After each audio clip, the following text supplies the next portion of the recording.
Bonsoir, bien-aimés dans le Seigneur, chers amis, chers frères. Nous pensons que nous sommes en train de vivre des temps assez spéciaux et les nations sont progressivement en train d'écrire leurs histoires. Chaque nation écrit son histoire et Dieu est souverain. Dieu accomplit sa volonté. Donc la volonté de Dieu est totalement différente de l'histoire que les nations veulent s'écrire.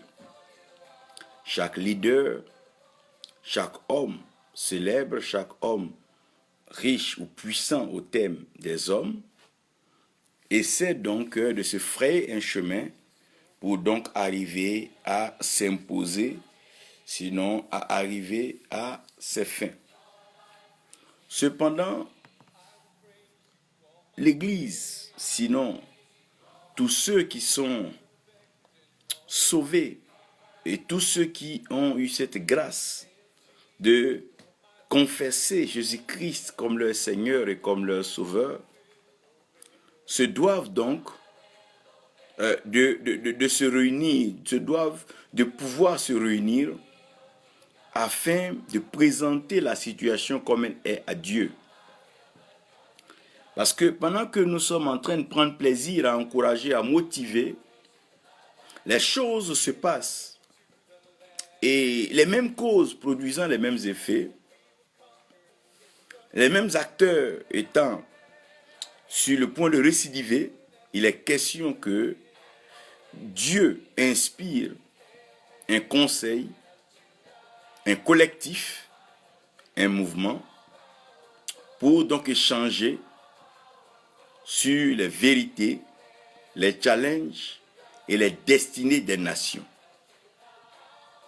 L'amour préserve toujours l'originalité et l'amour préserve aussi l'authenticité. Donc, si nous avons quelque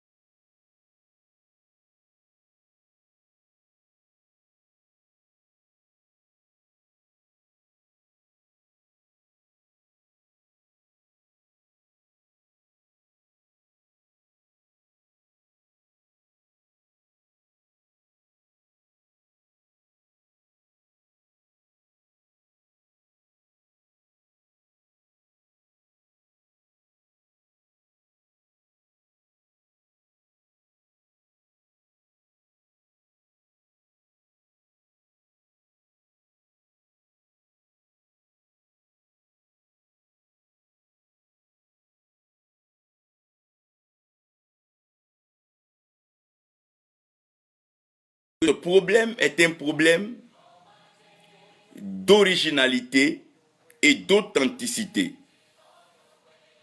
Et comme notre problème est un problème d'originalité et d'authenticité, il est important d'ouvrir la marge des sages. La marge des sages est différente de la lucarne publique ou de la plateforme populaire où tout le monde peut venir donc manifester son fanatisme, son appartenance et bien sûr ses désirs et ses projets personnels. Mais nous ne sommes pas sur la terre pour accomplir nos désirs, nous ne sommes pas sur la terre pour accomplir notre volonté.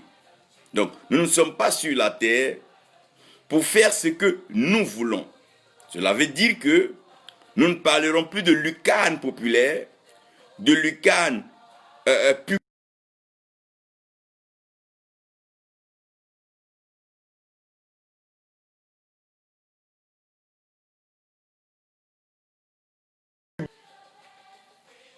Il va falloir un lieu où les sages doivent siéger. Que Dieu bénisse Renzadeh, Kwadio Joachim, que Dieu te bénisse. Annie, que Dieu te bénisse, maman. Donc comprenez ici que nous avons besoin de la marche des sages pour sauver les nations qui sont en train de progressivement aller à la dérive. Il est toujours dit et il est vrai que après une démonstration de force, nous ne sommes pas loin d'entrer dans la phase de l'affrontement. Parce que lorsque les forces sont démontrées, chacune des forces a une conviction qu'elle peut donc triompher. Et si chacune des forces a une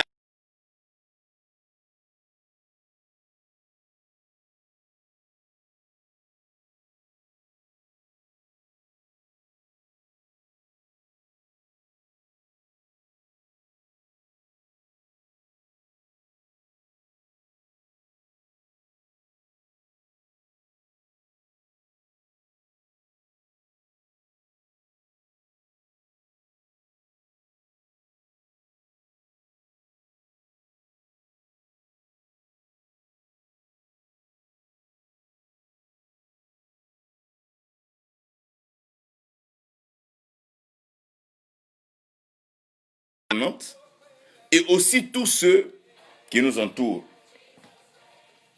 La marche des sages a pour mission fondamentale de sauver, sauvegarder et surtout préserver l'originalité et l'authenticité.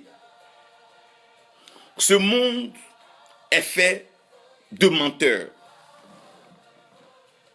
L'homme ment si bien que la paternité du mensonge est toujours à revoir. Est-ce le diable toujours? Ou bien est-ce que l'homme est arrivé donc à battre le record du diable, à s'inscrire dans une sphère de mensonges impensables et inimaginables? Ce qui est clair, et nous allons constater que tout le monde se met à mentir pour des gains, pour des intérêts, ou souvent pour rien. Ça ment à gauche, ça ment à droite, ça raconte ce que chacun veut. Mais non. Dieu se réserve toujours une marge, et cette marge-là doit être animée de sagesse.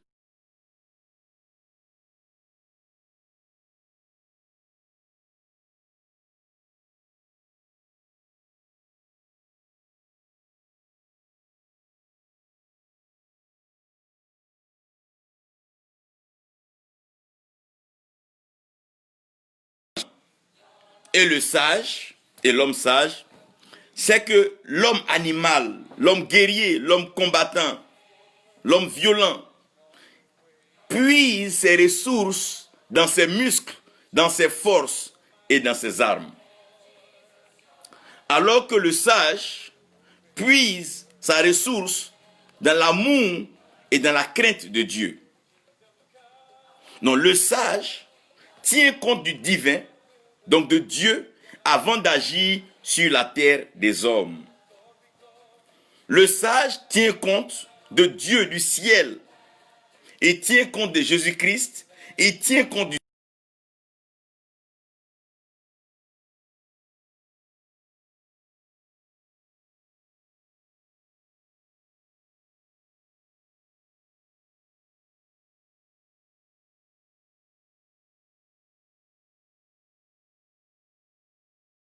la destruction sera inévitable.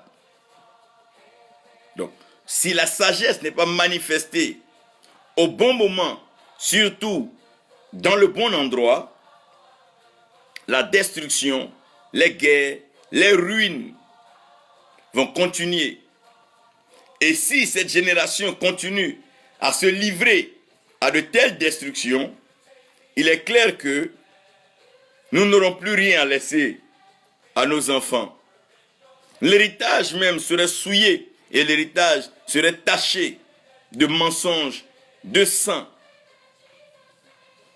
Il est temps que nous nous ressaisissons et que la sagesse habite les uns et les autres. La marge des sages. J'appelle la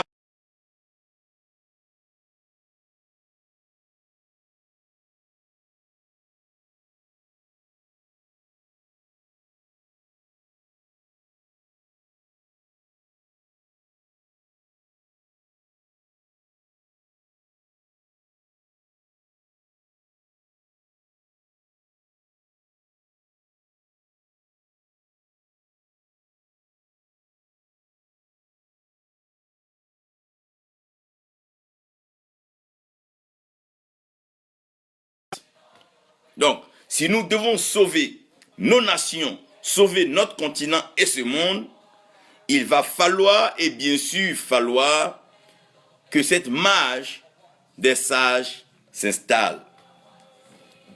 Quand nous parlons de la marche des sages, nous ne sommes pas en train de parler d'une église. Nous ne sommes pas en train de parler d'un mouvement organisé comme les hommes. Non. Nous sommes en train de parler d'un lieu où la priorité est donnée au Saint-Esprit et la parole de Dieu demeure l'autorité spirituelle suprême.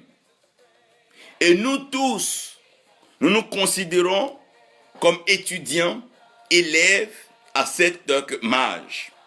De telle sorte que on laisse de côté nos titres, qu'on mette de côté nos acquis, qu'on mette de côté nos responsabilités, qu'on mette de côté nos anciennetés, pour ne pas qu'on vienne encore à cette marge-là, étouffer l'espace par nos titres et nos acquis. Ça veut dire que à la marche des sages, tu peux ne même pas être reconnu comme pasteur, comme apôtre international. Tu peux ne pas être reconnu dans les clubs d'évêques ou dans les réseaux, non. Mais aussi longtemps que tu as une pensée qui vient de la part de Dieu et que cette pensée peut servir à sauver une âme, à préserver une famille, à bénir une ville, à sauver une nation, à préserver un continent et même plus, à aider ce monde à ne pas entrer tout droit dans ce mur dressé par l'égoïsme, la méchanceté et bien sûr l'aide infaillible du diable et Satan. Il va falloir que cette personne ait donc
bien vouloir tourner sa langue cette fois avant de dire certaines choses.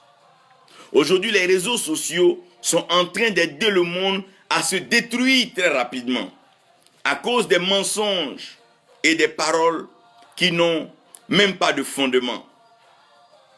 Les rumeurs par-ci, les mensonges par-là, les informations organisées par-ci et par-là. Le monde est en train de se détruire et de disparaître. Donc, la marche des sages est la plateforme où la personne peut ne pas être reconnue même dans les églises des hommes, mais est inspirée par l'Esprit de Dieu, a donc contribué pour l'effort de paix, l'effort pour préserver l'authenticité et l'originalité. Ce que nous avons reçu de nos pères, qui eux ont reçu de leurs pères. Donc, qui nous permet de dire le Dieu d'Abraham, le Dieu d'Isaac et le Dieu de Jacob. Nous avons besoin de préserver cette vérité à cette vitesse.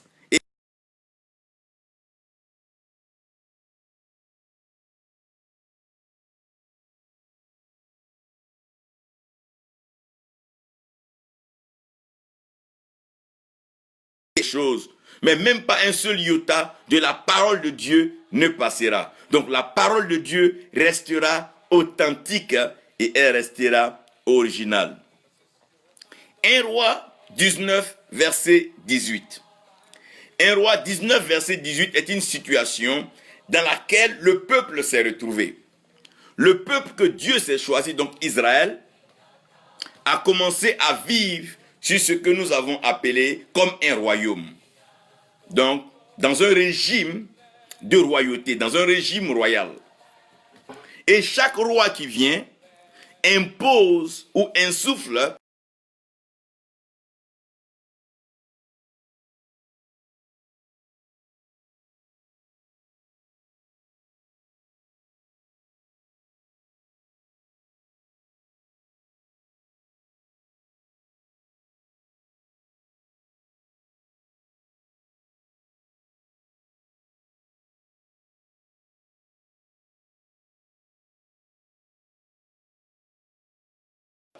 pense qu'il est lui-même Dieu et qu'il pense qu'il peut tout faire, il gère la nation et le royaume comme il veut.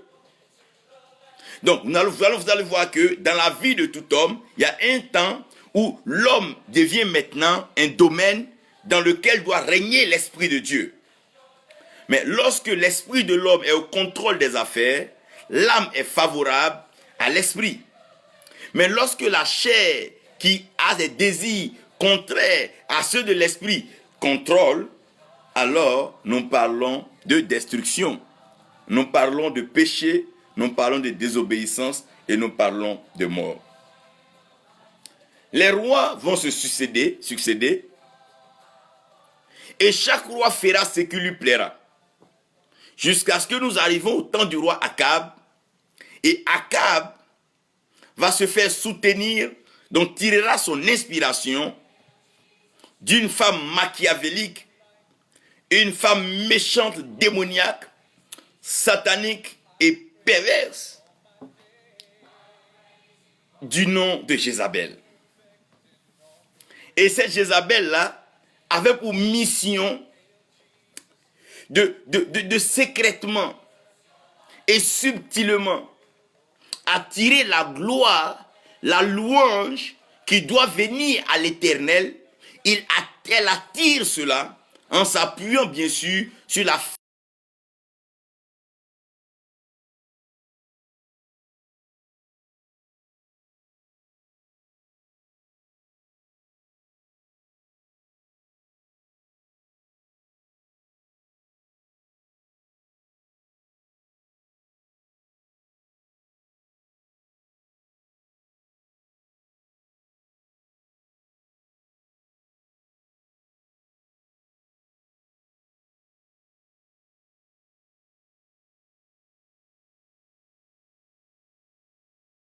tout ce qu'elle désire. Et ceux-ci sont prêts à remettre même en cause, sinon à balayer du revers de la main, la vérité biblique pour pouvoir donc plaire à Jézabel et à Akab. Donc ces prophètes-là étaient donc les prophètes de Baal. Quand on parle de Baal, souvenez-vous que Élie avait eu déjà à confronter un roi qui avait déjà envoyé ses serviteurs pour aller consulter Baal Zéboub, le dieu d'Écron, pour son état de santé. Comme si il n'avait pas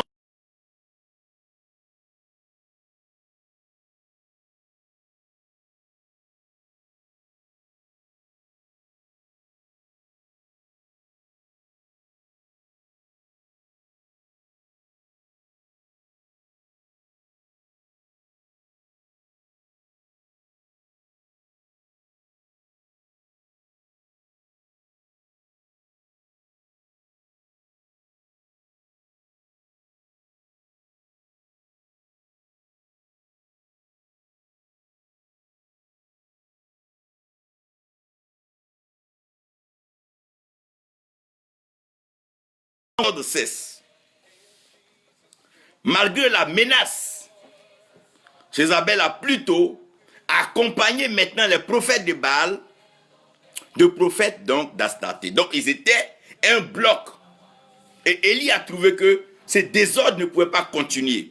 Dans une nation qui invoque l'Éternel, une nation dans laquelle nous parlons de Dieu, une nation dans laquelle nous prions Dieu, surtout que nous sommes tous créatures de Dieu et que la nation fait partie de la création de Dieu. Nous n'avons pas inventé nos nations, nous sommes nés et nous avons trouvé. Nous ne pouvons pas alors nous comporter comme des immortels. Et Akab avait tellement poussé loin le pion que l'adoration qui devait revenir à l'Éternel était maintenant volée subtilement et était donc donnée à Baal. Bien sûr, par l'autruchement de Jézabel. Il fallait que cela cesse. Parce que le peuple maintenant est groggy, le peuple est errant, le peuple ne sait plus à quel sort se vouer. Le peuple ne sait plus qu'est-ce qui est vrai, qu'est-ce qui est original, qu'est-ce qui est authentique, qu'est-ce qui est le dépôt. Parce que ce peuple est une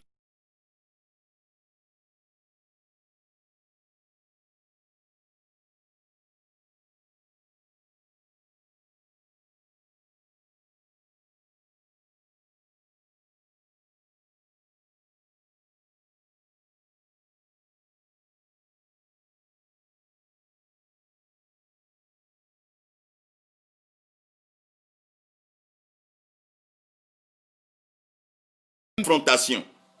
Donc, quand vous voyez que dans une nation, un bloc se met là, il présente son armée, l'autre se met là, présente ses armes, ça veut dire que tôt ou tard, ils vont commencer à s'affronter. Si les sages n'interviennent pas pour jouer leur rôle. Vous connaissez l'histoire, Élie va réussir bien sûr à invoquer le feu du ciel et comme Dieu n'abandonne pas ses prophètes, Dieu n'abandonne pas ses oints, Dieu n'abandonne jamais la vérité. Dieu soutient l'originalité et l'authenticité parce qu'il est un Dieu original, authentique. Élie va donc triompher. À un certain moment, Élie se trouvant trop seul, vous savez, la solitude n'est pas une bonne chose. Quand tu es le seul qui est trop grand dans ton pays, quand tu es le seul qui est intouchable, fais attention. Tu as besoin d'une colonie, d'une compagnie. Tu as besoin d'une famille avec laquelle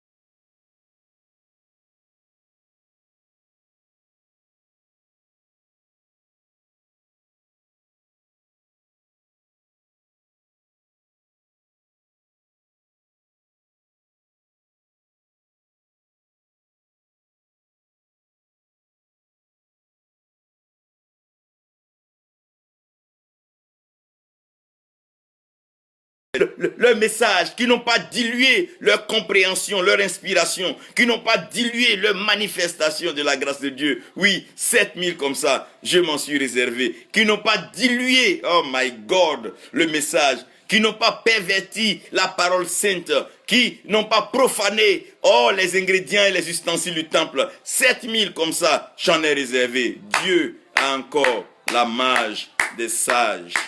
Il y a encore une marge de sages qui peut encore parler à des politiciens, des leaders, à des experts dans le monde économique et de la science pour leur dire arrêtez certaines choses. Il est temps que nous nous tournons vers le Créateur, vers le Dieu suprême. Il a fallu un sage comme Daniel pour interpeller, oh my God, Nebuchadnezzar, lorsqu'il a voulu en découdre avec ses magiciens, ses sadduciens et ses astrologues.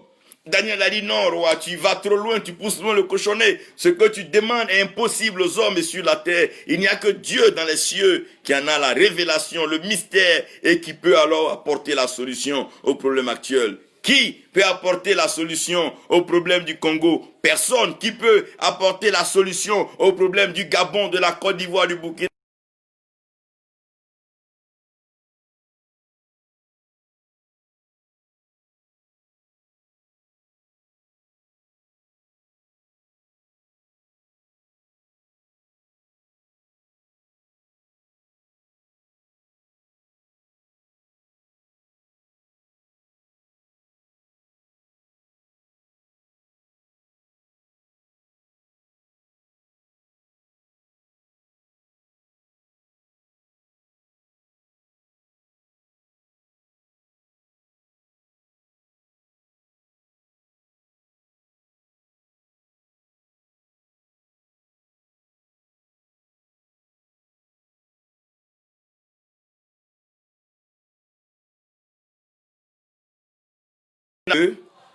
Le fruit du juste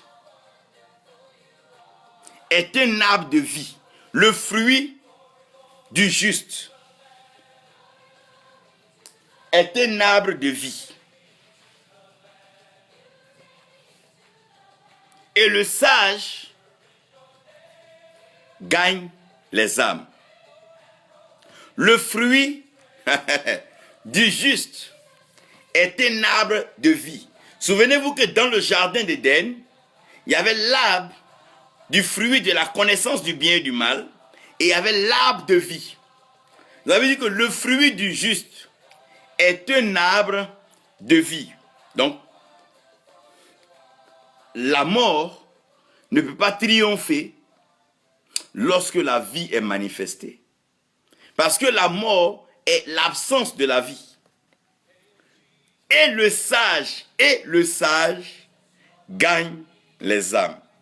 Père céleste, tu as l'autorité spirituelle suprême. Tu règnes dans le ciel.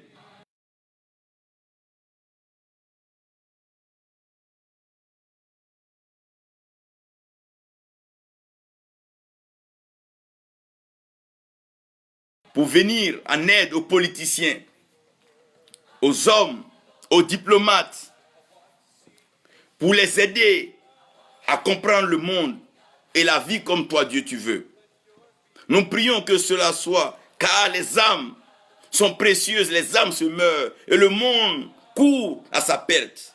Nous prions que tu installes cette marge de sages dans chaque nation, afin que les politiques ne détruisent pas les nations, afin que l'armée ne détruise pas les nations, afin que le monde économique ne détruise pas les nations, mais que ta sagesse, ta parole préserve les vies, préserve la cohésion, manifeste la paix et restaure la prospérité et la richesse que toi, Dieu, tu as prévu, non pas pour nous, mais pour les héritiers qui viennent après nous.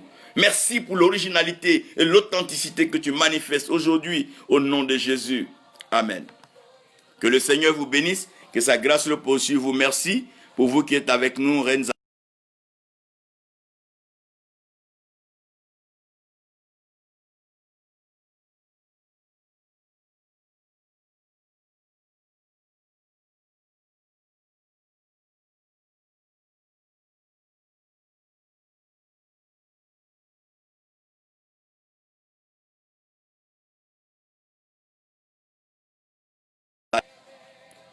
Le vrai problème de la vérité est que nous la cherchons pas au bon endroit. Donc, quand nous cherchons la vérité, souvent, nous avons des critères et des barèmes pour aller chercher la vérité. Soit le plus âgé, l'aîné, le plus grand, le plus riche, le plus puissant, le plus fort, le plus élevé, alors que la vérité n'est pas forcément dans la bouche du plus grand, n'est pas forcément dans la bouche du plus fort, n'est pas forcément dans la bouche du plus riche, n'est pas forcément dans la bouche de celui qui est reconnu de tous. Donc, puisque nous cherchons la vérité au mauvais endroit, c'est clair que nous aurons un problème.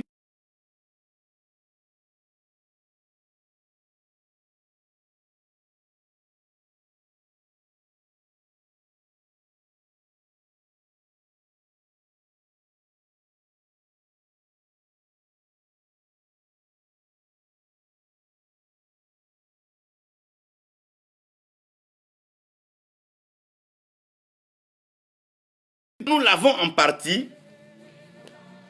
Quelqu'un peut dire une portion de vérité aujourd'hui, mais comme ce n'est qu'une portion de vérité, elle peut s'avérer fausse et même elle peut être manipulée parce qu'elle est dans la main d'un homme. Donc, aussi longtemps que nous cherchons la vérité chez un homme, chez un mouvement, chez un parti, chez un groupe, aussi bien religieux, pratiquant que pas, nous serons toujours déçus. Parce que chacun fait ce qu'il pense, chacun fait ce qu'il croit vrai. Chacun prouve ce qu'il a acquis.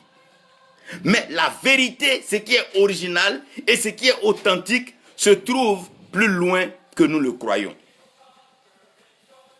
Donc, nous ne devons pas nous appuyer sur notre intelligence, ni notre connaissance, encore même plus de notre compréhension, mais nous avons besoin d'aller à la sagesse.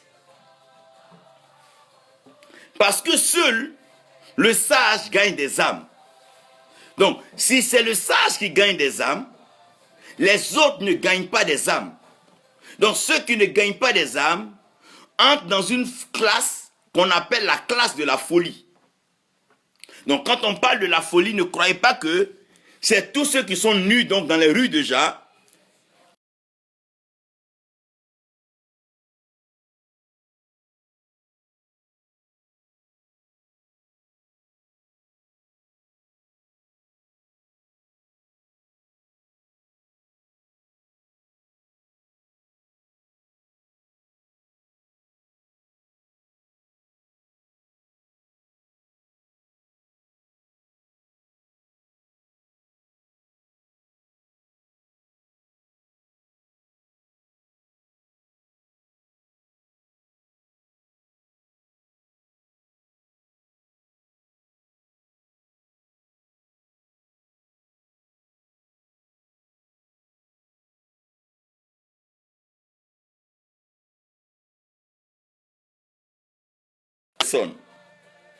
Donc, dans la vie, vous allez rencontrer 4 types de personnes. Je vais placer ça comme fondement avant de vous parler du mystère fondamental de la sagesse. Le premier homme que vous allez rencontrer sur la terre, c'est l'homme intelligent. L'homme intelligent. Tout homme est né avec une intelligence. Tu as ton intelligence, j'ai mon intelligence. Il a son intelligence, elle a son intelligence. Chacun est intelligent à sa façon. Personne n'est plus intelligent que son ami. Seulement c'est que l'homme intelligent cherche toujours à tirer bénéfice et profit d'une situation, d'une relation, d'une amitié ou d'un programme. Ça veut dire que lorsqu'un homme travaille avec son intelligence, l'objectif c'est de tirer un profit, un intérêt, un gain immédiat de ce qu'il est en train de faire. Donc, peu importe si cela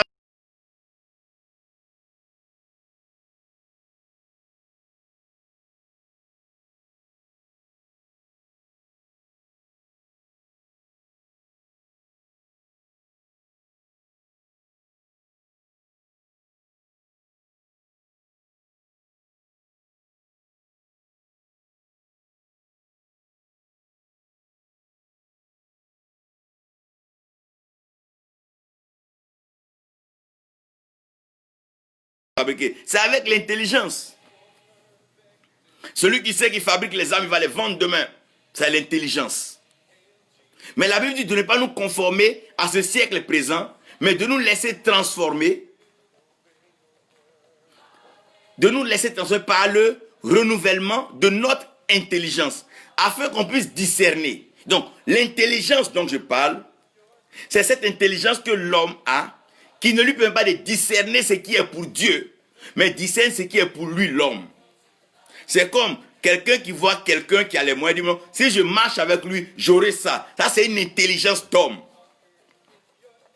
Donc, après l'intelligence que tout le monde a, il y a maintenant ce qu'on appelle la connaissance.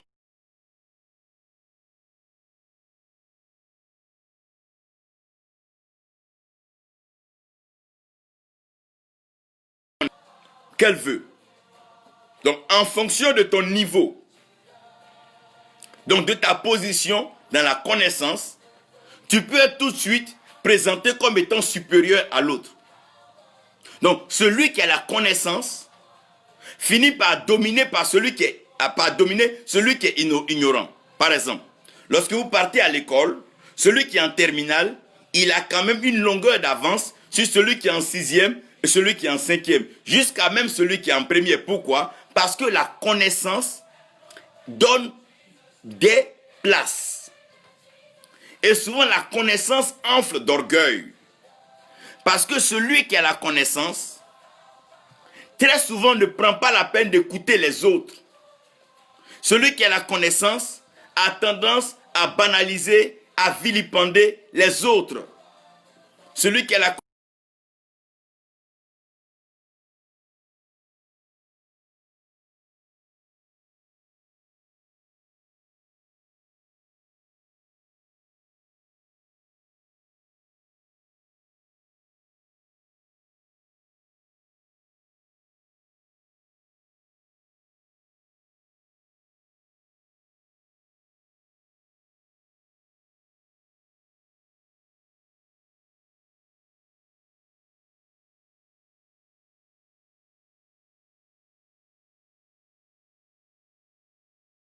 Regardez dans le monde, par exemple, des arts. Ceux qui ont la connaissance de la guitare, la connaissance des batteries, la connaissance des instruments, souvent ils meurent de façon tragique et de façon inexplicable. Parce que la connaissance devient l'ennemi de l'homme lorsque cette connaissance n'est pas équilibrée. Donc, celui qui a la connaissance cherche tout de suite à se mettre au-dessus, se mettre dans une position. Par exemple, non, le docteur a parlé donc. Ou bien, on dira, l'ingénieur a parlé donc. Mais il peut être ingénieur, oui. Il peut être docteur, oui. Se prononcer sur une situation précise. Mais quand il s'agit de la vie et des âmes, il est peut-être très loin et mal placé pour se prononcer. Car seul le sage gagne des âmes. C'est pas parce que quelqu'un a fait un doctorat, peu importe, en théologie,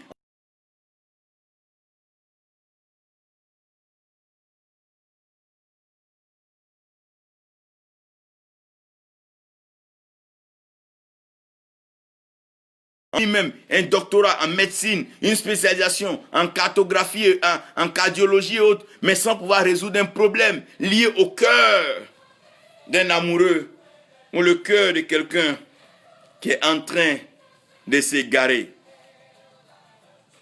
Donc comprenez bien sûr que la connaissance elle est bonne, mais lorsque nous entrons dans la dimension spirituelle, il n'est plus question d'intelligence. L'intelligence fait calculer, la connaissance fait régner et assujettir. Nous devons dépasser cela. Et la troisième personne que vous rencontrez dans la société, c'est l'homme qui a la compréhension. L'homme qui a la compréhension, il est encore meilleur, parce que celui qui a la compréhension peut accepter, malgré sa position élevée, de raisonner quelqu'un qui est moindre que lui. Parce qu'il le comprend. Il le comprend. Vous voyez souvent, lorsque il y a des problèmes, par exemple, avec des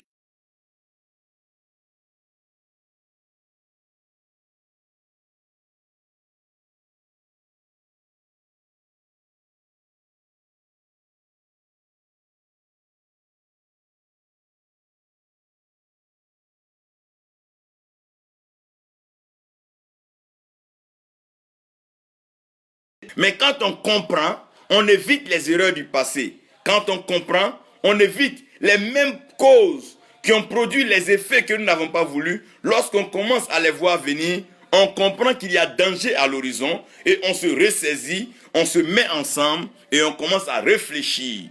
On met de côté nos intelligences personnelles, nos connaissances personnelles, mais on essaie d'aller vers la dimension qui est plus élevée que nous, qui est la spiritualité. Et c'est là-bas que nous allons alors trouver Dieu, le créateur de l'univers. Et Dieu aura pour mission maintenant de nous inspirer sa crainte et son amour. Parce que la crainte de l'Éternel est le commencement de la sagesse. Et l'amour de Dieu gagne des âmes. Et comme celui qui gagne des âmes est sage, donc le sage était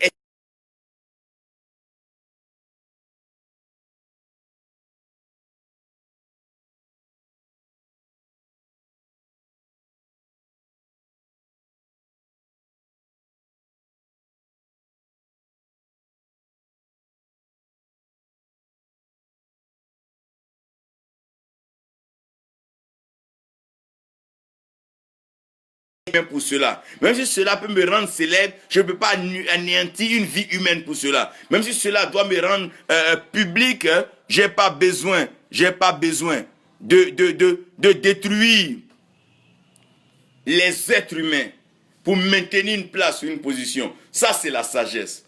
Le mystère fondamental de la sagesse. Qu'est-ce que c'est que le mystère fondamental de la sagesse? Je définis ainsi le mystère fondamental de la sagesse comme étant le mélange de l'amour et de la crainte dans le but de maintenir l'originalité et l'authenticité. Pourquoi? Parce que regardez bien que dans la photocopie ne corrige pas les erreurs. La photocopie garde la chose comme elle est et elle évolue avec elle comme elle a trouvé. Donc, l'amour de Dieu est original. Mais lorsque l'homme reçoit l'amour de Dieu, l'homme n'arrive pas à transmettre cet amour-là comme il se doit à son prochain. Donc, pour que l'homme puisse mettre de l'eau dans son vin et que l'homme puisse s'accorder avec son prochain, l'amour de Dieu va être mélangé à la crainte de Dieu. Ça veut dire que quoi? Si je dois aller voler chez mon ami, à cause de la crainte que j'ai pour l'Éternel, je n'oserais même pas le faire. Si je devais aller vers la femme de mon prochain, à cause de la crainte que j'ai pour l'Éternel, je n'oserais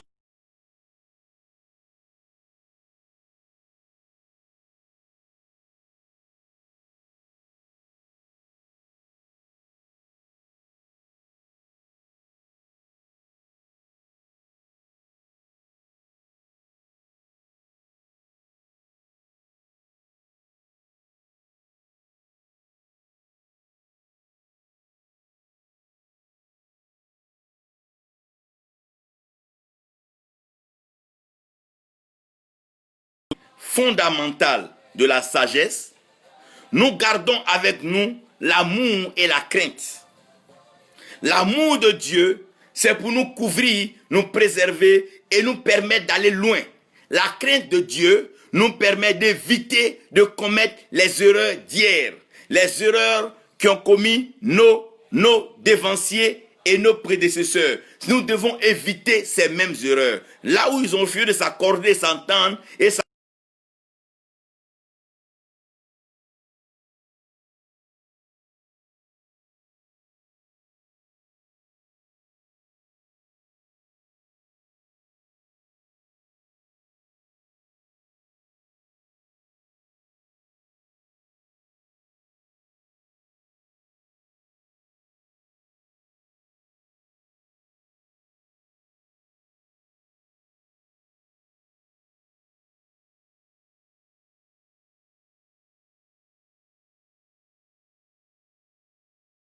le peuple est sans frein. Quand on parle de la révélation, c'est une parole que Dieu envoie dans son amour, mais pour susciter une crainte, pour qu'on n'aille pas au-delà de ce que nous sommes en train de faire. Donc le mystère fondamental de la sagesse, c'est le jumelage, l'union de l'amour et de la crainte. Ah my God! Lorsqu'un homme est convaincu de l'amour de Dieu et qu'il a la crainte de Dieu, il peut faire les choses comme Dieu lui demande. Lorsqu'un homme a l'amour de Dieu, qu'il a la crainte de Dieu, il peut servir son prochain dans la droiture, dans la vérité, en maintenant l'originalité et l'authenticité. Pourquoi aujourd'hui les hommes font ce qu'ils font? Mais tout simplement parce qu'ils ne craignent pas Dieu. Ils se permettent même de blasphémer, de dire des bêtises. Pourquoi? Parce qu'ils ne craignent pas Dieu. Même quand l'amour se manifeste,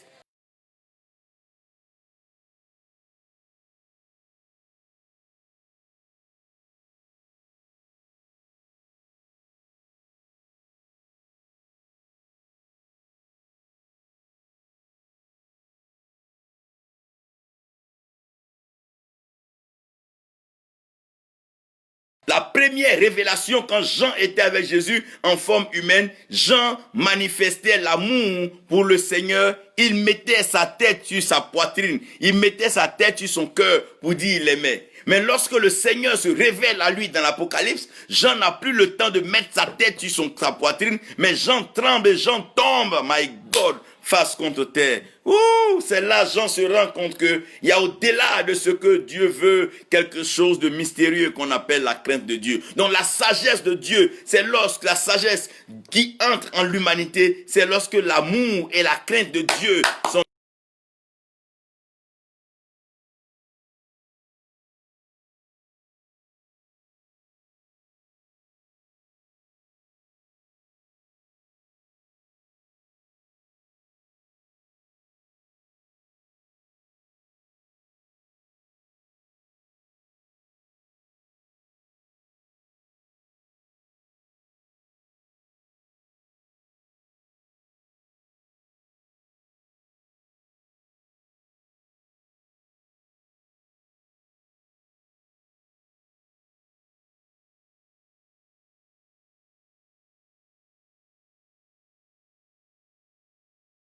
Le peu qui existe, vous voulez en tuer? De grâce, de grâce, de grâce. Le principe fondamental de la sagesse. Le mystère fondamental. C'est comme l'aurore. Ah, c'est comme l'aube.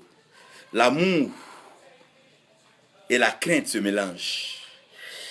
Vous savez que c'est un fruit mixte qui a détruit Adam et Ève. C'est un fruit où le bien et le mal se mélangeaient. Mais pour que l'homme soit totalement guéri, le bien et le mal qui s'étaient mélangés vont laisser place à l'amour et à la crainte. L'amour et la crainte vont se mettre ensemble. La crainte de Dieu sera dans les temples.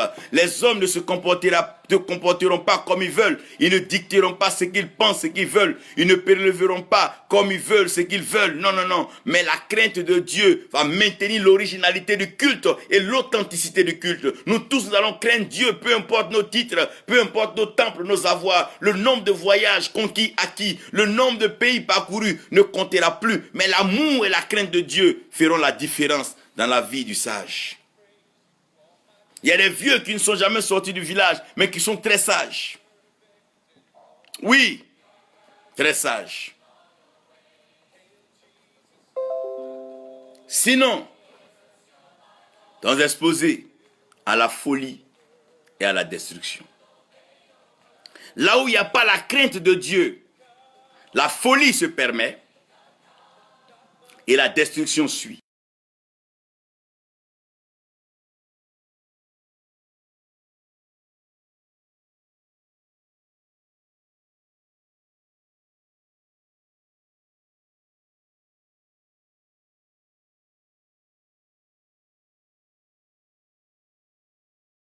Aux leaders politiques qui vont leur dire Dieu m'a dit, alors que Dieu ne leur a rien dit. Taisez-vous, menteurs. La folie produit la destruction. La folie produit la destruction. Folie sur folie. Personne ne veut craindre Dieu. On se lève même quand Dieu n'a pas parlé. Pour un peu d'argent, pour un peu de titre, pour un peu de quoi. Dieu m'a dit, Dieu m'a dit. Craignons Dieu, craignons Dieu. Lorsque nous arrivons à des moments assez sensibles dans les nations, craignons Dieu. C'est ainsi parle l'Éternel quand Dieu n'a pas parlé. Folie, folie et folie. Vanité des vanités, tout est vanité. Et tout est quoi? Poursuite après le vent. C'est tout simplement la destruction. Un homme qui n'a pas la crainte de Dieu, un homme qui n'a pas de frein, un homme qui veut parler sans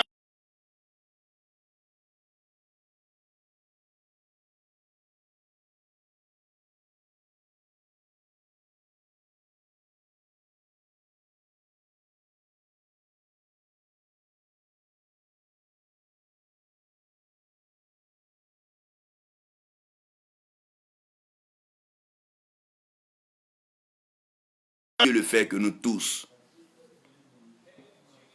Donc, la marche des sages va porter quoi? L'espoir et la restauration. L'espoir de la restauration. C'est clair et c'est vu. On a lu toute la Bible après les temps d'esclavage, après les temps de captivité, après tout ce qui s'est passé. Dieu a restauré son peuple. Il y a l'espoir, il y a la restauration qui arrive. Nos nations seront restaurées. Le continent africain sera restauré. Surtout si les hommes enlèvent de leur cœur cette méchanceté, cette haine et penser à un lendemain meilleur. Il y a de l'espoir. Oui, il y a de l'espoir. Il y a encore de l'espoir. Même si les hommes sont en train d'adhérer à des formations, à des clubs, à des cliques et à des mouvements, il y a de l'espoir. Oui, il y a de l'espoir de la restauration. Dieu va restaurer les nations, Dieu va restaurer les vies, Dieu va restaurer le monde. Car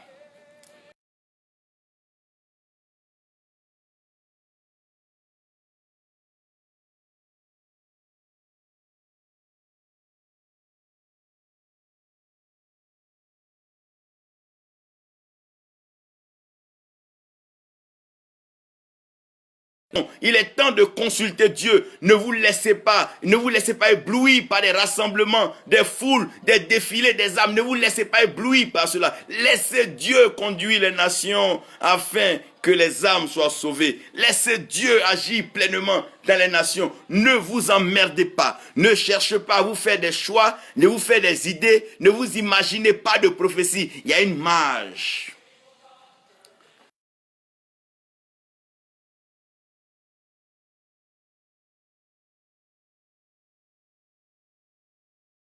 Le mage, car le sage craint Dieu et il aime Dieu.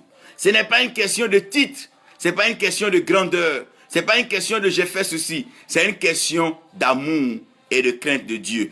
Qui peut entrer dans la marge des sages? Celui qui aime et qui craint Dieu. Vous êtes tous interpellés, nous sommes tous interpellés. Frères, laissons l'amour de Dieu et la crainte de Dieu triompher. Craignons Dieu dans nos nations. Aimons Dieu dans nos nations. Un national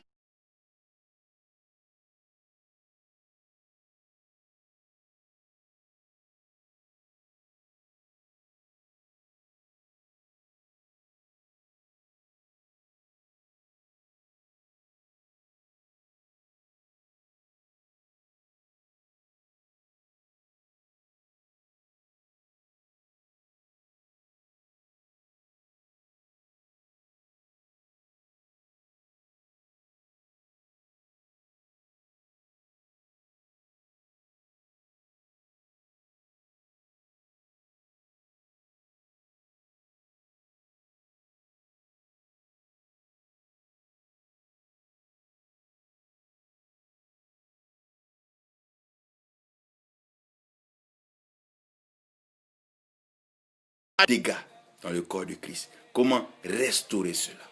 Comment réparer cela? Pour vous qui êtes en Côte d'Ivoire, vous vous souvenez qu'un certain 27 décembre en 2014, il y a eu un rassemblement des hommes de Dieu au même stade Félix Houphouët-Boigny. Vous vous souvenez bien. Et le thème, c'est la défaite totale du diable. Après cela, il y a eu un clash, tout un problème dans le corps. Chacun est parti de son côté. Nous allons venir. Et le thème de ce message, c'est retour dans le stade. Il y a quelque chose dans ce stade. Il y a quelque chose dans ce lieu de rassemblement. Il y a quelque chose.